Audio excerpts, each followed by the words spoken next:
টি-20তে যেমন ব্যাট বলে চড়ে উত্তেজনার পারদ, তেমনি নতুন জ্বালানি ই-20 ঘিরে চড়ছে বিতর্কের পারদ। দেশ জুড়ে ইথানল মিশ্রিত ই-20 পেট্রোল চালু হওয়ার পর থেকেই গাড়ির ইঞ্জিনের নিরাপত্তা, মাইলেজ এবং পুরনো গাড়ির ওপর এর প্রভাব নিয়ে বিস্তর প্রশ্ন উঠেছে। পাম্প মালিকদের দাবি, এ রাজ্যে আর্দ্র আবহাওয়ায় পেট্রোলে 5% বেশি ইথানল মেশানো উচিত নয়, সেখানে তা বাড়িয়ে 20% করা হয়েছে। অভিযোগ, তার ফলে কমছে গাড়ির মাইলেজ, ক্ষতিগ্রস্ত হচ্ছে ইঞ্জিন, মরচে ধরে যাচ্ছে তেলের ট্যাঙ্কে।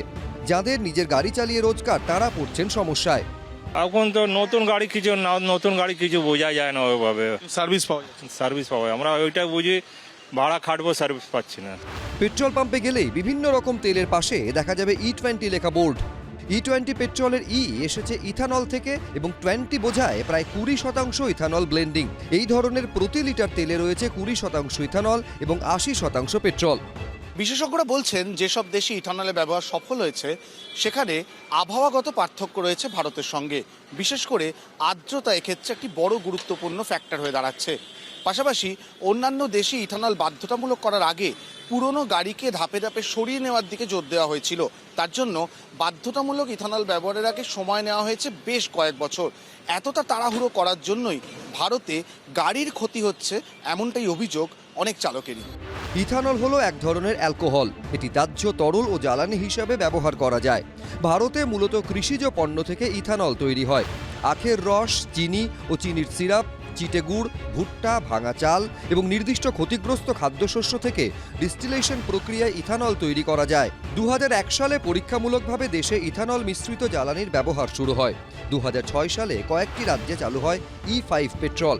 2018 সালের ন্যাশনাল পলিসি অন বায়োফুয়েলস এবং 2021 সালের নীতি আয়োগের রোডম্যাপের ভিত্তিতে ধাপে ধাপে উৎপাদন ও সরবরাহ বাড়ানো হয় এবং 2025-26 অর্থবর্ষে পেট্রোলে 20% ইথানল মিশ্রণের লক্ষ্যে পৌঁছয় কেন্দ্র। কিন্তু গাড়ি চালকদের অনেকেরই দাবি, এই জ্বালানি ব্যবহারের ফলে গাড়ির মাইলেজ কমছে, জ্বালানি লাগছে বেশি, খরচও বাড়ছে। গাড়ি যেখানে কিনতে গেলাম কোম্পানি বললো কি 18, 19, 20 তক মাইলেজ দেবে। এখন গাড়ি কিনলাম, এখন দেখছি 16, 17 মাইলেজ দিচ্ছে তেলটা, বুঝলেন না। গাড়ি চালাতে গেলে গাড়ি ধার করে, তার মধ্যে ব্রিজ চাড়তে গেলে পিক আপ টুটে যায় গাড়িটা। মানে গাড়ি চালাতে অনেক প্রবলেম হচ্ছে এই তেলটা। বাজার বিশেষজ্ঞদের মতে ভারতের ই-20 পেট্রোল চালু করার পেছনে সরকারের অর্থনৈতিক এবং পরিবেশগত উদ্দেশ্য রয়েছে। অর্থনৈতিক উদ্দেশ্য হলো অপরিশোধিত খনিজ তেলের আমদানি কমিয়ে বৈদেশিক মুদ্রা বাঁচানো। পাশাপাশি কৃষিজ পণ্য থেকে ইথানল তৈরি হওয়ায় এর সঙ্গে যুক্ত কৃষক এবং কৃষি শিল্পের উন্নতি।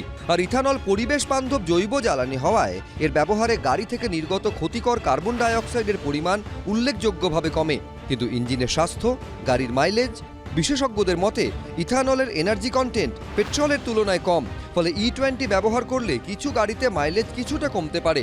ইথানলের সঙ্গে দীর্ঘদিন সংস্পর্শে কিছু পুরনো গাড়ির রাবার এবং প্লাস্টিকের যন্ত্রাংশের ক্ষতি হতে পারে।